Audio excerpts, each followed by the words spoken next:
Women to Watch is an intimate look into the lives of prominent and influential women leaders from around the world and the challenges they faced on their journey.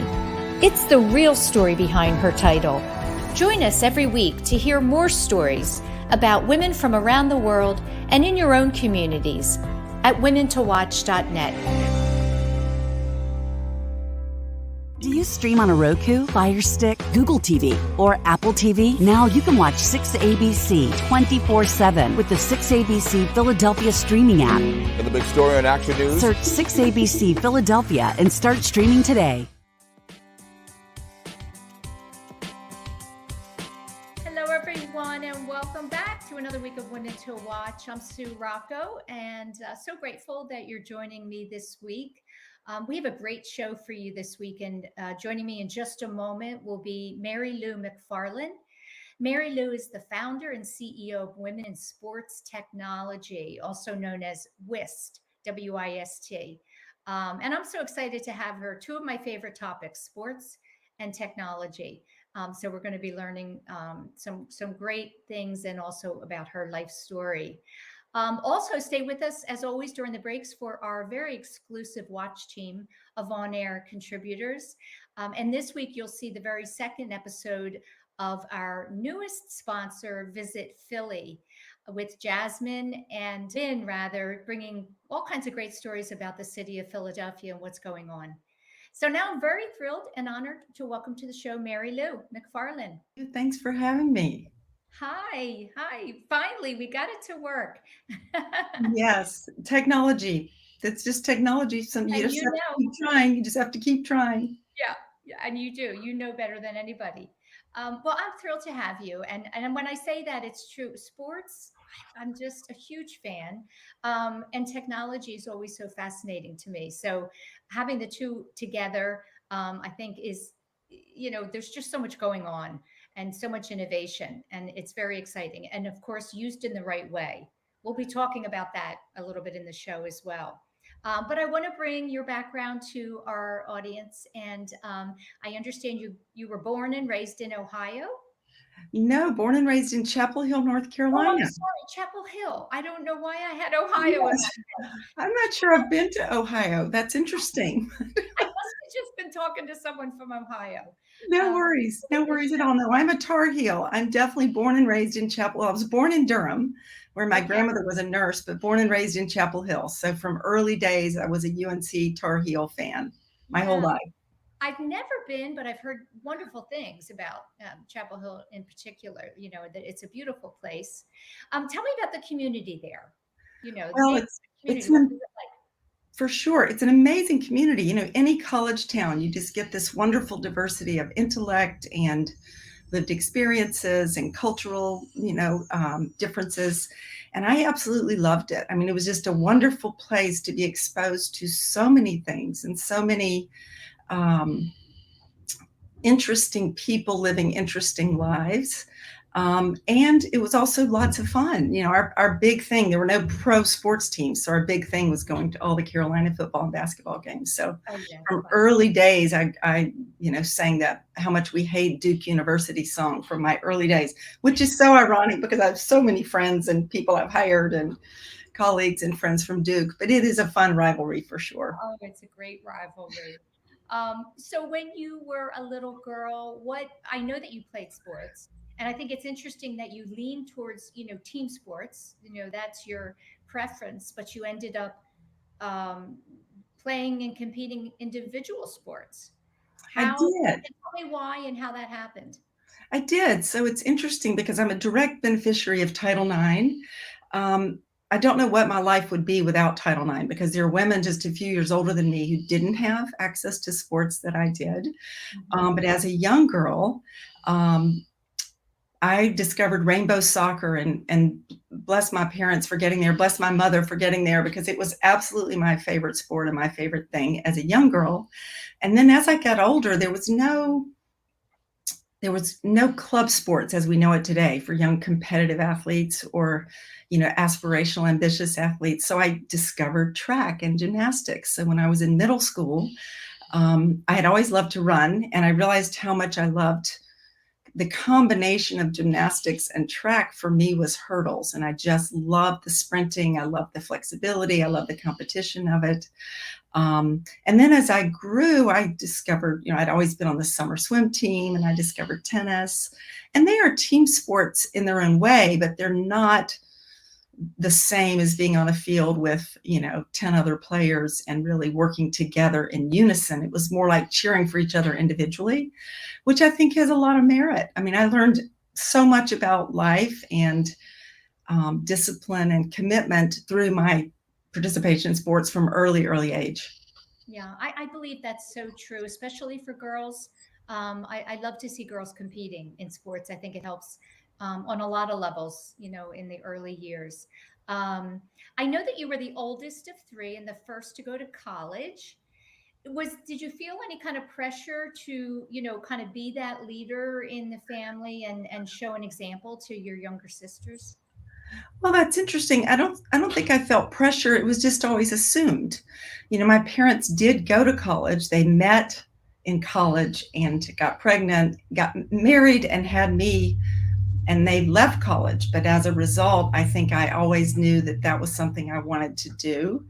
And it was always taken for granted. And I loved, as much as I love sports, I love school, and I love learning and the competition of, getting great grades. And so I wouldn't say I felt pressure. It was just always assumed. And while I looked at other colleges and I was encouraged, by my parents to look at other schools, by that point I was such a Tar Heel that I really didn't look much further than UNC Chapel Hill. And I ran cross country there, which was wonderful. And many of my best friends to this day are from my childhood sports and from my collegiate sports experience. One of the hardest things for you, I think, growing up was when mom and dad divorced, and that's always just a tough experience for any child. You were only 8 years old. What was the hardest part of that for you? Well, it's interesting. I think my parents, as I mentioned, they were so young when they got married, and they were so different. I feel like I'm such a combination of the two of them. My mother being such an introvert, but really hardworking. She went back to work and became an optician. She had 3 young girls to care for day to day, which was extraordinary. And my dad, being such an extrovert, as I think I mentioned to you, was in the radio business and was producing the Carolina football and basketball games as a broadcaster, as the color man. So it was rare, and this was back in the 60s when there weren't many families where the parents were divorced. But what I now know is there were probably many marriages that everyone might have been better off if they had divorced. So it's hard to say, but, I do think societally people were getting married younger then, and it was a lesson for me to wait. I wasn't sure that I would actually ever meet anybody that I wanted to marry until I met my husband, and that was in San Francisco. And so we've kind of forged our own path, and we're now married 33 years. And, my parents went on to marry their long-term love of their lives. So that was, at the end of the day, it all worked out. And my sisters and I are all in long, loving marriages. So, Yeah. we figured it out. Yeah. I was going to talk about that later with you, but since you mentioned it, you're married, and again, 33 years. Yay. Yeah, it's the best thing we've done. The best thing I've done is my marriage with my husband, Craig, for sure. That's so sweet. Well, and you have 3 daughters, and I wonder if you intentionally went about making a decision how you wanted to raise them differently or in a certain special way. Can you talk about that? For sure. Well, I have 2 daughters who are now grown. And when they were young, what's wonderful about my husband is he showed as much passion for their sports and their academic lives as I did, and as I wish that I'd had, frankly, when I was younger. Back to my childhood, parents didn't come to their daughters' sports events. It just didn't happen. But we definitely raised our daughters with the intention of putting our marriage first. I think if you take care of that, then you are aligned and taking care of the kids. And I think as I look back at my career, every step of the way, we both intentionally made decisions that allowed us to have dinner together every night. And my first half of my career at KCBS Radio, which I know we share the radio background, I had flexibility. So I was able to coach them. I wanted them to have a wonderful first experience playing soccer and in sports where I knew that their coaching wouldn't alienate them from the sport. I digress a little bit, but I think, and my husband always encouraged that as well. I've always been comfortable being the lonely only as the only mom coach, for instance. And then I went on and I've always played sports and run with men, and I've never felt any uncomfort or discomfort working in a more male environment. But I was also able to role model that for my own kids, right? That being brave, having the courage to take a step into something that you are maybe really, really scared to do. But my coaching led me to also becoming the president of our youth soccer club. So it was my first experience of running a nonprofit, which now serves me well as I'm running the much larger global nonprofit of Women in Sports Tech. So I do think it was a crooked path to glory. Sometimes you don't know where you're headed till you get there, and then it all kind of makes sense. Yes. I followed my early passions. And then I'm really proud of my 22-year-old self for having the bravery to move to San Francisco. I worked for Turner Broadcasting when I graduated from college in Atlanta, where I thought I wanted to live. And they talked me into moving to San Francisco, where I thought I'd be for 2 years, but I've never looked back. It just, in many ways, I feel like my true self came to life once I moved to San Francisco. Wow. That's an adult, but it's really 22 is young. 22 is young. The brain is still forming until 21. So 22, you're just at the beginning. It was really young. And it's a credit to Ted Turner. He just put us out there. He recognized potential. I think as a result, I see the potential in young people because it was kind of sink or swim. I was a regional marketing manager covering 7 states. And I had to learn as I went along, and gave me incredible courage and working alongside the CEO of the company. Ted Turner was a very big deal. And I went to meetings with him. Wow. And he treated me as though I was a respectable colleague of his. So You step up, right? You step up. So how did you get that job? What led to that first job? Well, it's such a great question because this is what we do now at WiST. Again, talking about everything kind of falling in place. So I did an internship with Turner Broadcasting when I was in college in Atlanta. Okay.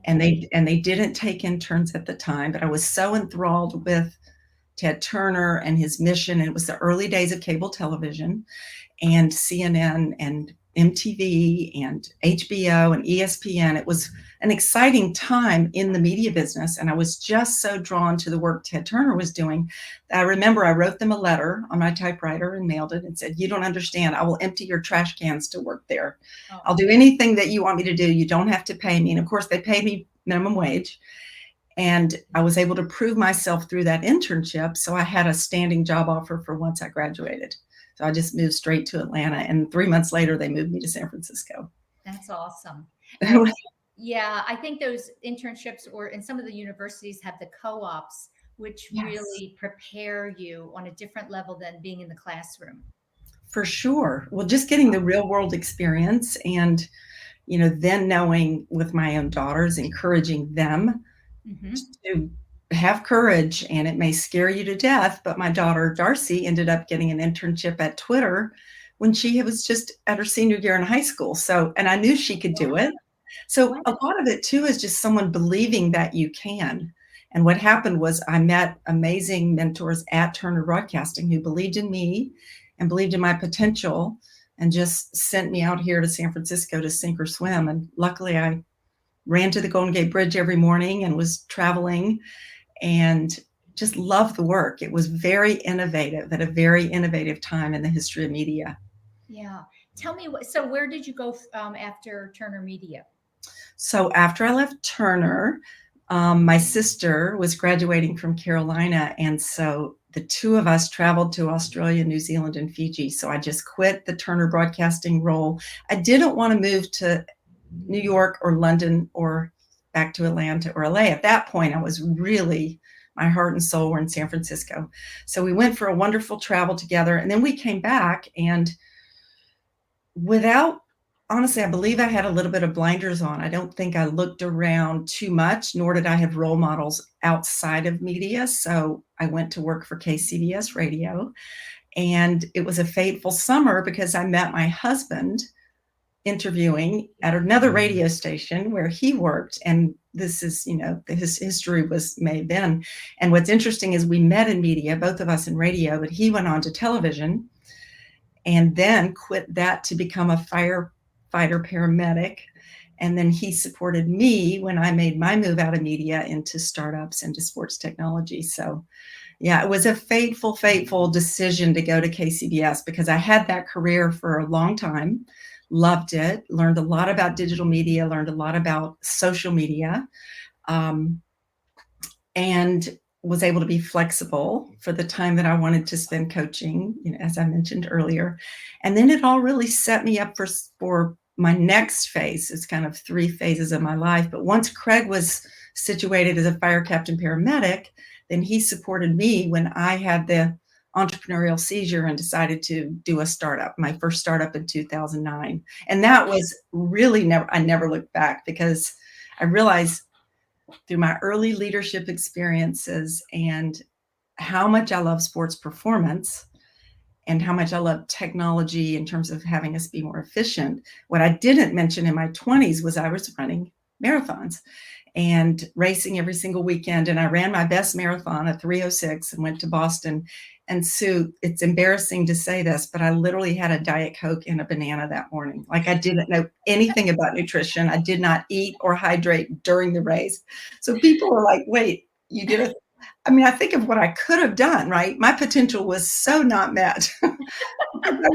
I had no access to proper nutrition or hydration or training technology. Oh, I know. We're so much more educated today in what we should be doing and what we shouldn't be doing. It's amazing we survived. It is amazing. But then I realized how much I was drawn to sports performance technologies, just you can only really look as far as the fog lights will take you. Have you heard that? I think that's an Adam Grant quote. I feel like I made decisions not looking 5, 10, 20 years out, but like as far as the fog lights would take me, I feel like I made the right decisions because I made them based on my values, my passions, ways that I could have impact, right? And but you had a confidence and a courage as well.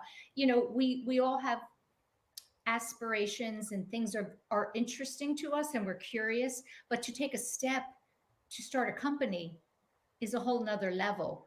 Where did that develop in you, the desire to take action when you find something curious and passionate about? Well, I think I've always had an innate courage, even before confidence. And I think I saw that in my mother back to my childhood. She had the courage to go back to school and go to work when not many young moms were working. I think I've also never been afraid to fail per se. Like I moved to San Francisco with the thought of maybe this won't work out. But what's the worst case scenario? I moved back. It didn't work out. That's okay. At least I went for it. And I've always kind of had that approach. It's like fail forward fast. I'm not afraid to fail. And I think that is a super important tenet for anyone who's going to do a startup or a business is if you feel compelled to do it, the only regret you would have is if you don't try, if you don't do it. Every great leader says you have to not be afraid to fail. So that probably has been very good for you in life if you've had that naturally. Well, and I think those of us who fail and have failed repeatedly, you learn more from that than when you win. It's similar to a sports competition. If I've lost the race or I lost the tennis match, I generally learn more from that than when I have won, right? Yes. And I think that's super, super important. And we instill that in the young women that are in our WiST community we're all naturally such high achievers that you can be afraid to fail because people's perception of you is that you are a competitor and you strive for excellence. But I think showing that vulnerability and being transparent about it is super, super important for everyone to see. It's more human too. It's the human condition. Yeah. So when I think about you and your ability to, try things and not worry about the failure part, what does scare you or worry you, just in general in life? What is something that perhaps keeps you up at night? Well, honestly, what keeps me up at night is the incredible divide in our country. And I don't want to go off topic here, but just I'm deeply troubled by people who don't support other people and who judge other people for who they love or how they choose to live their lives. That honestly is the thing that keeps me awake, if I wasn't doing what I'm doing with WiST right now, I would start doing it, because what we all have to do is try to make change in our own backgrounds with our own domain expertise to the extent of our own capabilities.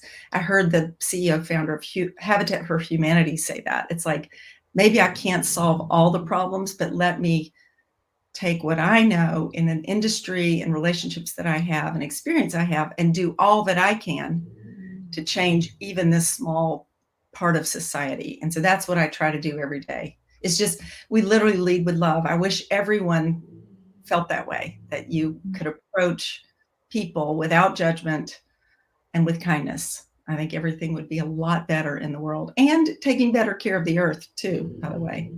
Not to get existential on you. Yeah, no, I love my favorite conversations. Of course I agree with you wholeheartedly. I sometimes wonder though, is it even possible? So when you look at humans historically, is it possible to have all on the same page of tolerance and not doing the wrong thing, making the right choices, being the best person? That's what keeps me up at night. Yes. And, I think providing role models, I don't believe that I had the plethora of role models or outside mentors that we try to provide for young women today. Young women, people of color, LGBTQ, veterans. I mean, in our industry, it's still fairly homogenous. So how much can we show you role models that we wish we had when we were younger, who are living a life that you might emulate and having a career that you want to emulate, having courage that you want to emulate? I mean, that's what we can do. We do all that we can do. Yeah. Well, we're going to talk about more of that in the next segment. We have to go into our first break, and we will be back with Marilou McFarlane. Action News, celebrating 50 years with AccuWeather. If you think severe weather has been on the rise, you are correct. In the last 3 years, tornado warnings in our region have shattered records, with 52 last year alone. Half of those warnings resulted in confirmed tornadoes, including 2 extremely rare EF3s. Thanks for always trusting us to keep you informed. 50 Years of AccuWeather is sponsored by Independence Blue Cross. Choose coverage you can count on with the region's strongest network. Hey, I'm Ben.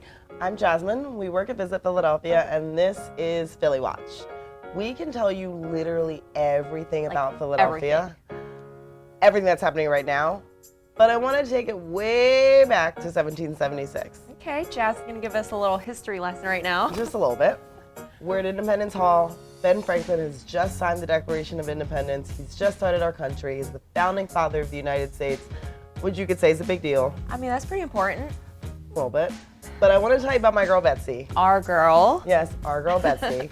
Betsy Ross created the American flag, which you would say is the ultimate symbol of patriotism, which I would say is an even bigger deal. I completely agree with that. Betsy is legendary. Yes. But let's fast forward now and talk about what's happening right now in our culinary scene. Okay, So you probably know Michael Solomonoff and his award-winning restaurant Zahav. Yes. Just so good. But have you heard about Amanda Schulman from Her Place Supper Club? Yeah, she's actually nominated by James Beard Foundation right now as one of the top emerging chefs in the country. I'm not surprised. Yeah, me neither. She's just taking the culinary scene by storm. Yeah, and you can't talk about Philadelphia without talking about the art.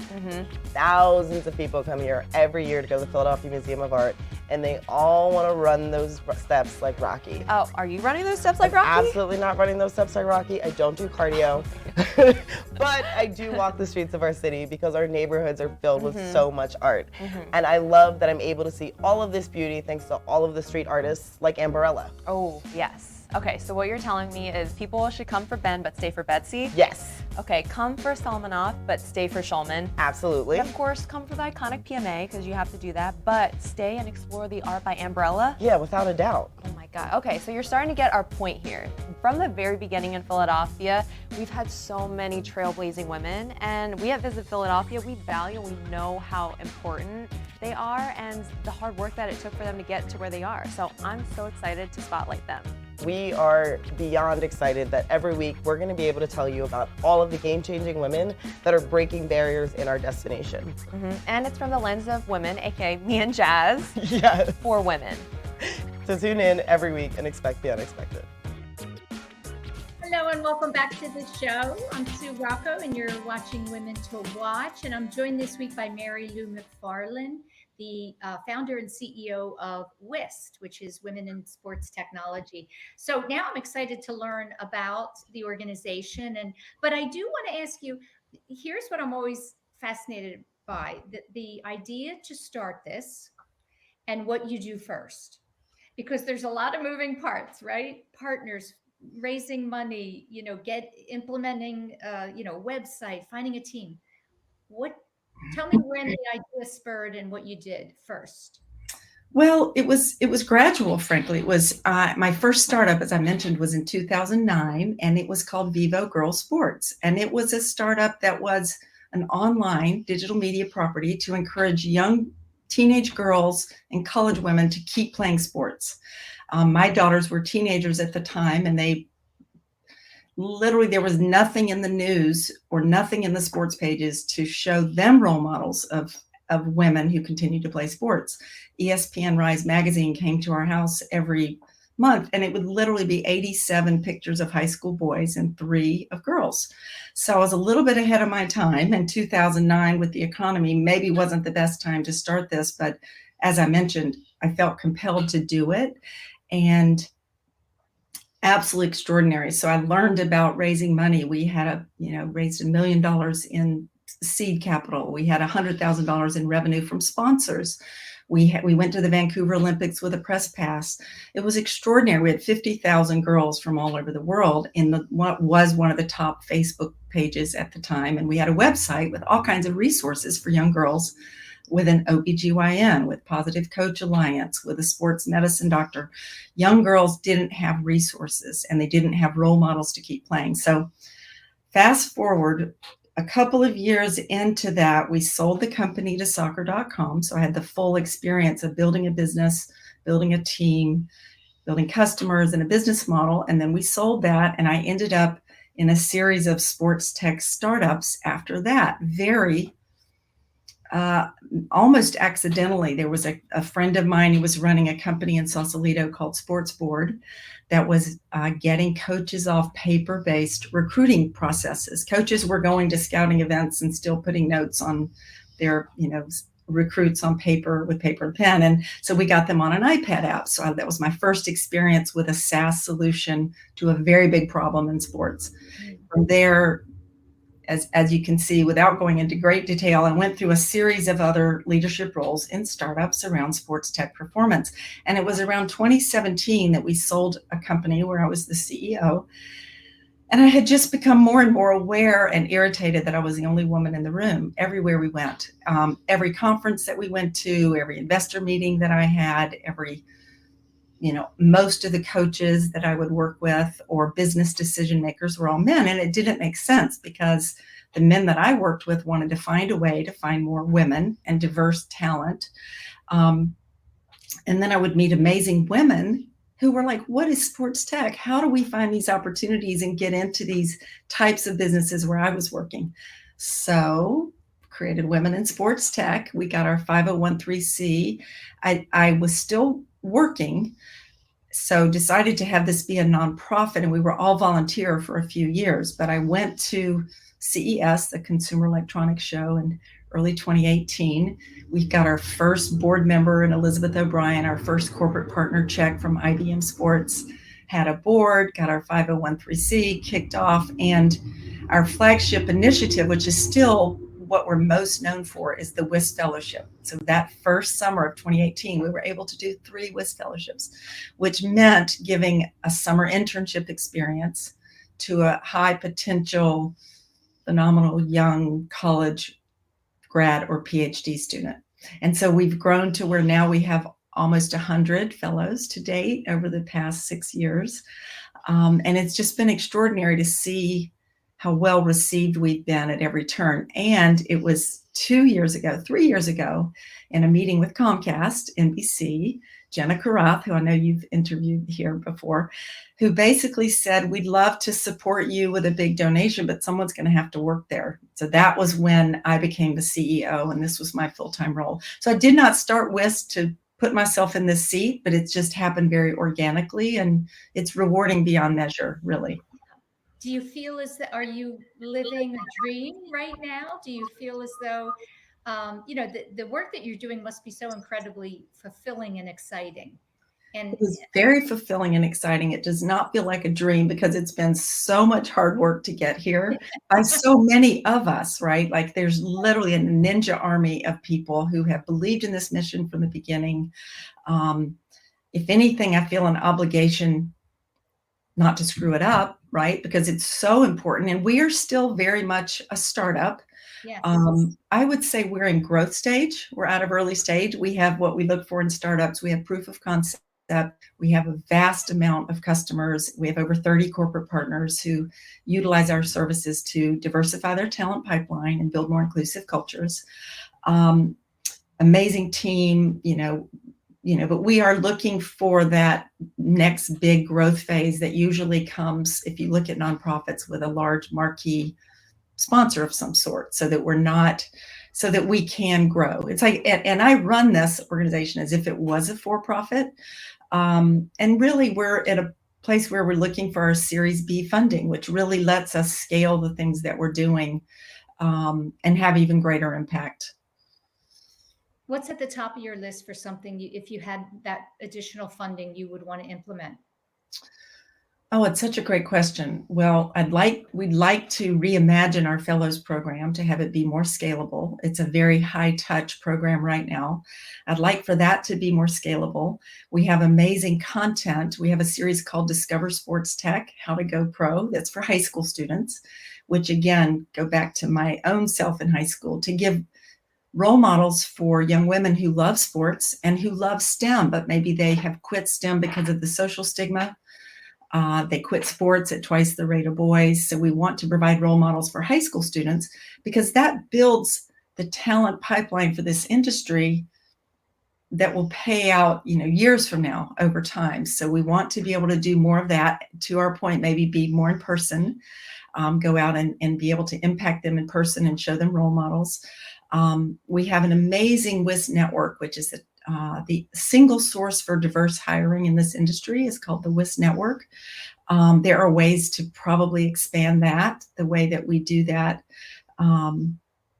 So I have lots of really good ideas. There are some that I don't think I'm prepared to share with you right here, right now, because I'm working on them with my board and with potential. We have several potential marquee sponsors kind of in our midst who want to support the work we're doing on a grander scale. Yeah.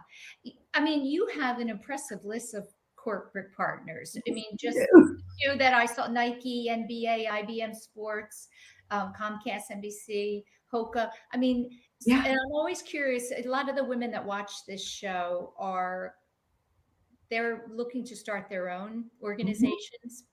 Mm-hmm. And one of the hardest parts is raising money and finding those partners that will put money behind what you're doing. Can you talk a little bit about what has worked for you? What is your strategy when you either go into a meeting with someone at that level or pick up the phone and try to get them on board?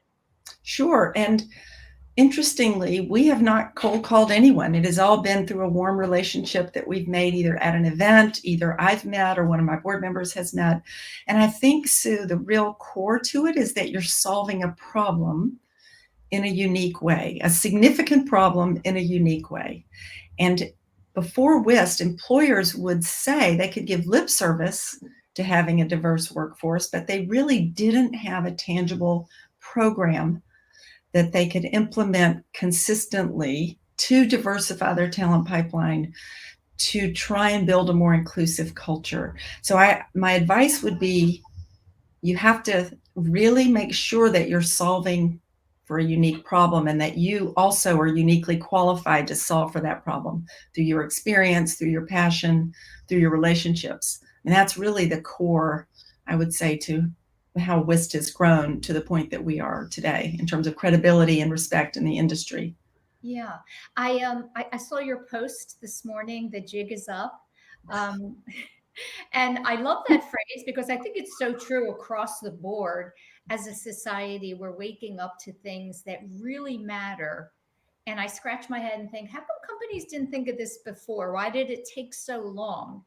And I wanted to ask you, what do you hear back from companies that are truly interested in not just checking the box, but changing things so that with that diversity within their organization, their bottom line will be better? What kinds of things do you hear? Well, what's interesting is everyone that you see that works with WiST, we all know that we can be better. No one is perfect. No one has solved for, unconscious bias, for instance. Like, we all have biases. So how do we recognize them to break them? So there's just work to be done. It's tangible work. It's recognizing that it's a smart business sense. It's beyond social justice at this point. It is certainly social justice, but beyond that, it's good business sense. You're more innovative. You make better decisions if you have a more diverse team, and that's both with gender and racially. What's interesting about some leaders in this industry and in all industries actually is we know of toxic cultures, and I have always felt, and this is how we coach our young women, that may be a leader who is just very insecure, does not know how to show his vulnerability or be transparent about mistakes that he's made. And I think that's what we want to do with everyone, is encourage them to recognize that you don't know everything about everything. You are not always going to make the right decision. It's super important to engage your people at all levels. I've never been a big fan of bureaucracy and the ivory tower where the leaders aren't regularly engaging and learning from the youngest people in their organizations. I mean, I love to mentor young adults, and I promise you, I learn as much from them or more than they learn from me every time. So if you're going to be successful, to me, it's just a matter of being, the team captain on the field, right? You need everybody rowing the boat as hard as they can row the boat, and they're not going to perform at their best if they don't feel they have a voice at the table, if they don't feel like they belong. Yeah. And there's still a lot of lonely onlys in our industry, right? And, we have to coach them up to also have a bit of sense of humor. If you are working for one of those managers who is insecure or doesn't want you to have a voice at the table, learn all that you can, contribute all that you can, stay as long as you can, barring some, terrible other sexual harassment or that level. There are levels that you can tolerate of bad culture, I would say. Especially in sports, right? Which has Especially in sports and things that have happened in the NWSL. I am so encouraged by, had the honor to meet Jess Berman earlier this year. So encouraged by the new leadership at the NWSL, because there's no universe where that behavior by those coaches should have gone on as long as it did. And in that case, those athletes did not have another place to go, right? If they were not playing and getting playing time on that team, there was really no other place they were going to be able to go. So at least in our industry, there is always somewhere else you can go, right? If the culture is so toxic and you are so disrespected and so not included, learn what you can, go work for someone who will be a better leader and who will be able to, bring out the best in you and support you. You know what I think is going to make a difference as well? We both have children probably the same age, and unlike years ago when we were growing up and we were out looking for jobs, these kids go into these companies in these interviews and they ask about the culture and what is the company doing, to give back other than just be interested in making money. And so they're growing up with a different mindset. I think that'll have a huge impact. Well, 100%. And they won't work for you and they won't stay working for you if you don't tangibly take steps. You can't just post on your website, that you support DE&I and an inclusive culture. You have to walk the walk. You can't just talk the talk, because people see right through that at this point. Yeah. The last thing I just want to talk to you about quickly, I think one of the things that's important to me in doing this show and having these conversations is to help women find that belief in themselves so that they use their voice and ask for what they want, start that company, whatever that might be for them. Mm-hmm. And it's always interesting to me that where we are in today's world, that it still is an issue. And we see it beginning with girls in 5th grade. There's a lot of statistics about how women or girls rather are so confident. And then all of a sudden one day they just kind of second guess themselves. And I'm painting a broad brush. Mm-hmm. Speak to that a little bit, and particularly because you have 2 girls, in what your messaging has been to them so that they never have to question their abilities. Oh, it's a wonderful question. And, I'm a firm believer in role models. As I mentioned earlier, if you have role models who are living lives, who are having careers that you emulate, that makes all the difference in the world. Even if it is just the one woman who is working in that industry, doing that cool role, at least you see that one woman. And one of our favorite people in our Discover Sports Tech series is DJ Heat. She is the DJ for the Washington Mystics and Washington Wizards.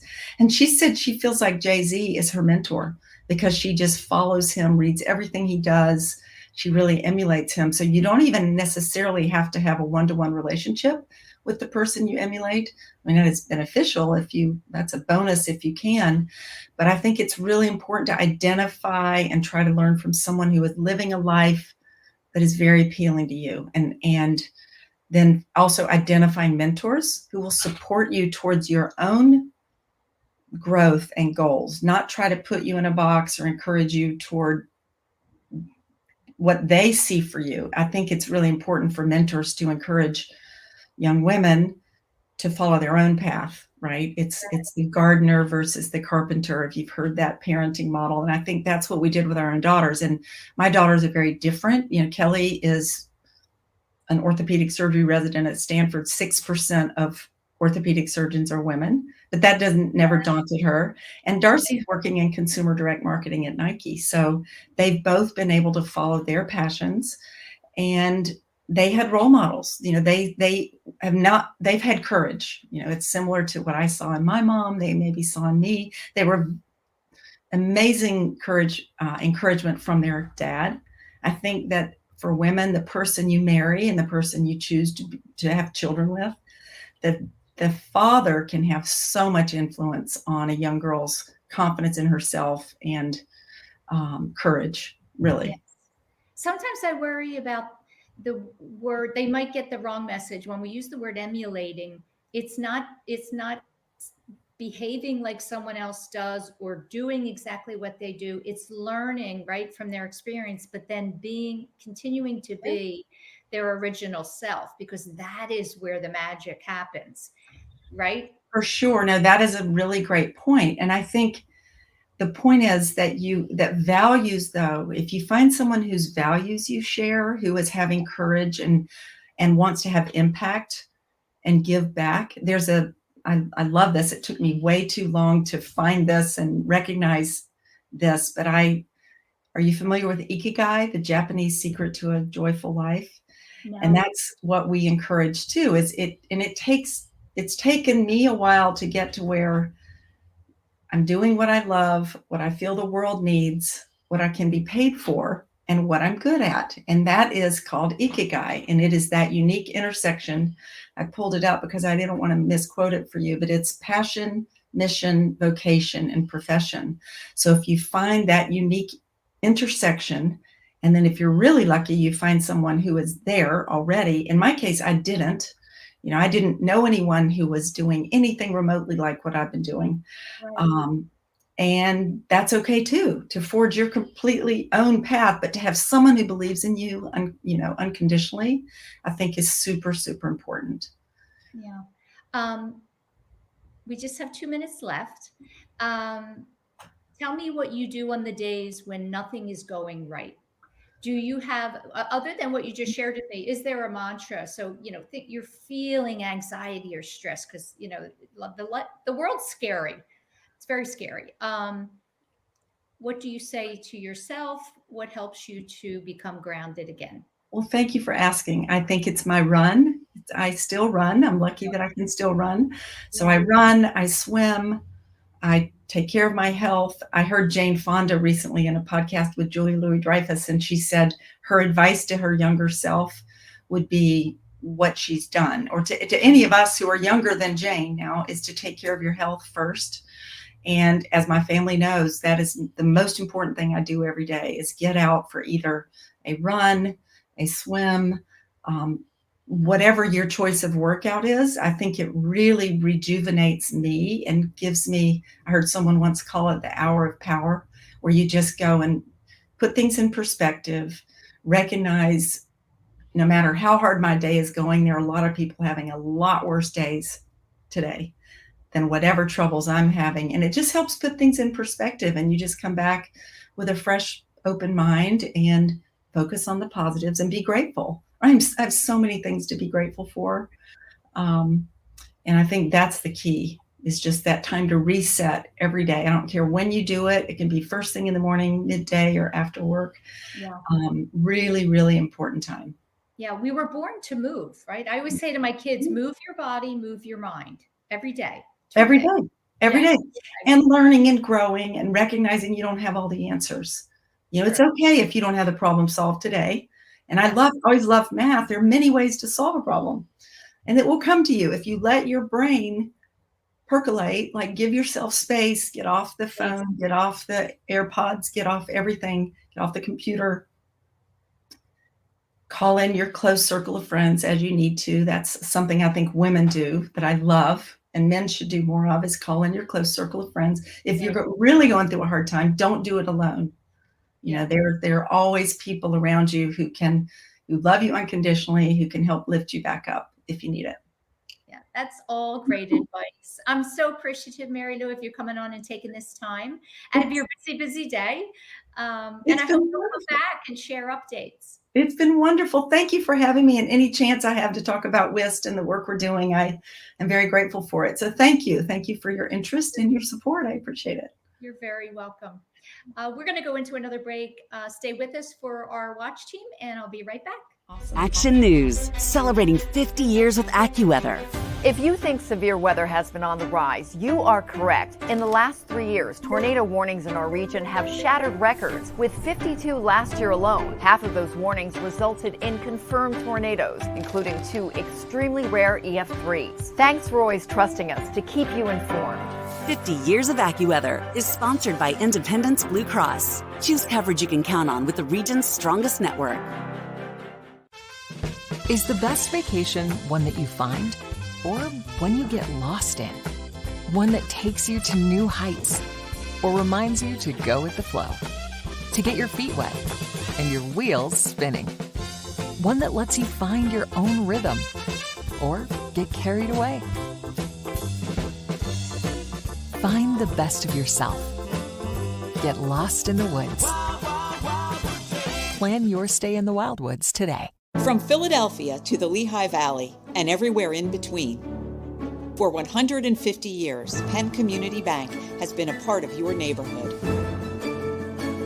Helping businesses start, supporting families as they grow, and staying connected to the people and places that make this region special. It's who we are and where we're from. Penn Community Bank. Here we are, and here we grow. There's a moment every hour, every day, every week. These moments shape our world. They add color, perspective, and sometimes pain. Moments are meant to be shared by friends, family, people you trust. At Action News, we cherish every moment, and it's our profound responsibility to bring you closer to your world. Never miss a moment. Trust the people at Action News. Do you stream on a Roku, a Fire Stick, Google TV, or Apple TV? Now you can watch 6ABC 24/7 with the 6ABC Philadelphia streaming app. Watch Action News live. And the big story on Action News. Plus special programming, breaking news, and severe weather updates. Tremendous amounts of rain. Always on. Always the news team you trust. Watch 6ABC 24/7 on your streaming device. Search 6ABC Philadelphia and start streaming today. That's it, everyone, for another week of Women to Watch. I hope you enjoyed my conversation with Marilou. Next week, I'm going to be speaking with Sarah Berlew, and she is the founder and CEO of Omli Consulting. Thank you so much, Kateri, and to all of our corporate partners and Watch team members. Have a great week and a great holiday. There's a moment every hour, every day, every week. These moments shape our world. They add color, perspective, and sometimes pain. Moments are meant to be shared by friends, family, people you trust. At Action News, we cherish every moment, and it's our profound responsibility to bring you closer to your world. Never miss a moment. Trust the people at Action News. Hi, this is Sue Rocco. Women to Watch is pleased to share a clip from Breaking Through, a podcast hosted by Madeline Bell, the president and CEO of Children's Hospital of Philadelphia. This interview is part of a series in which Madeline interviews CHOP's women scientists about what inspires them and advice they have for other women interested in pursuing science and medicine careers. My guest today is Dr. Holly Hedrick. Dr. Hedrick is a pediatric and fetal surgeon at CHOP. She is also co-director of a frontier program that focuses on a rare condition called congenital diaphragmatic hernia. Dr. Hedrick, welcome to Breaking Through. Thank you. What inspired you to pursue a career in surgery? I think it probably started with my father. He was a dentist in a small town, and I was his assistant, putting on the little bib. So I think the first inspiration was definitely my father.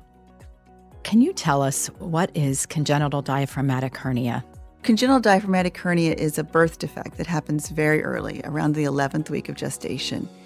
And the diaphragm, which is really the separation between the chest and the abdomen, it has a defect in it. And this defect allows things that are supposed to be in the abdomen, like the liver, the spleen, the stomach, the intestines, it allows them to move up into the chest. About 85 to 90% of the patients we see with CDH are diagnosed before they are born, and we can plan for it, and they are right here at the time. Why did you decide to specialize in this condition?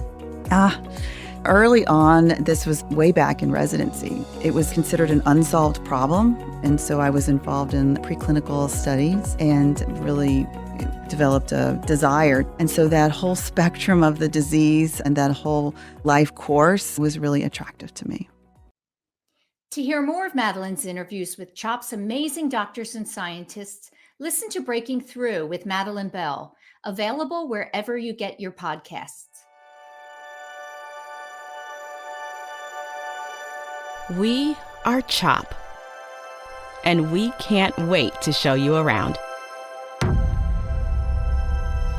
We're the nation's first children's hospital.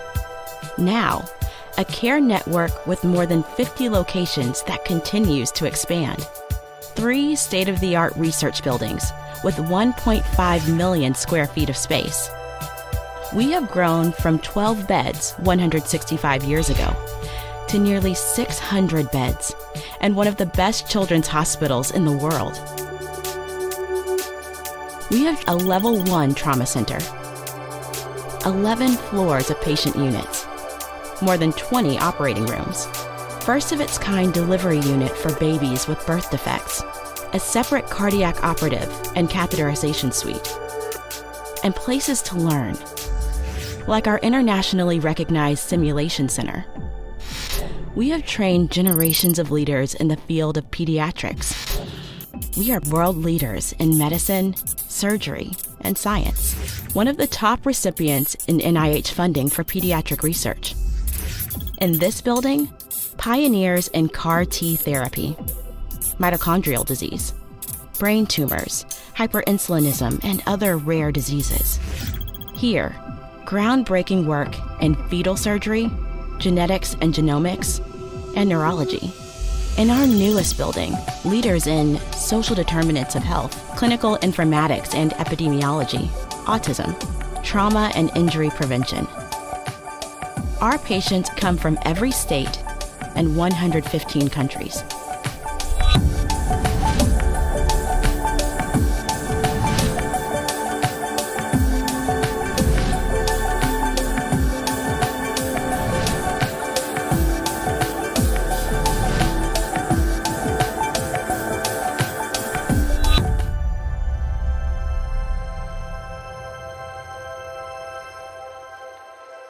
Meeting these challenges requires the best and the brightest. We are passionate about pediatrics. We are motivated to make a difference in the world and in our community. We are a team. We are CHOP.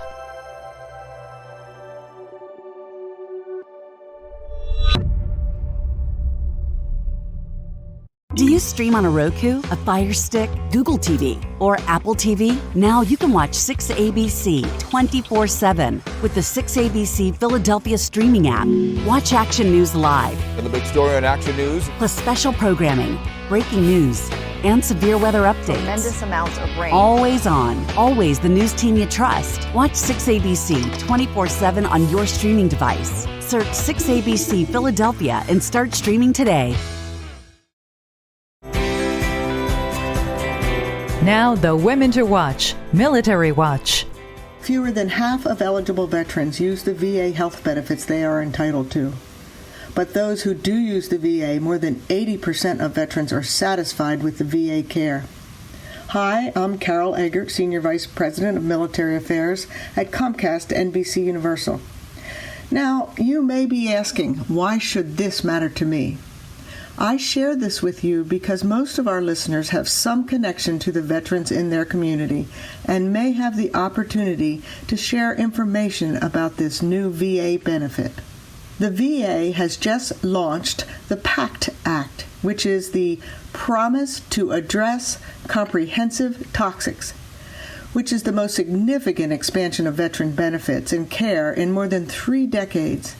Empowering the VA to help millions of toxic-exposed veterans and their survivors. The PACT Act expands VA health care and benefits for veterans exposed to burn pits, Agent Orange, and many other toxic substances. The PACT Act adds to the list of health conditions that the VA presumes are caused by exposure to these substances. This law helps the VA provide generations of veterans and their survivors with the care and benefits they've earned and deserve.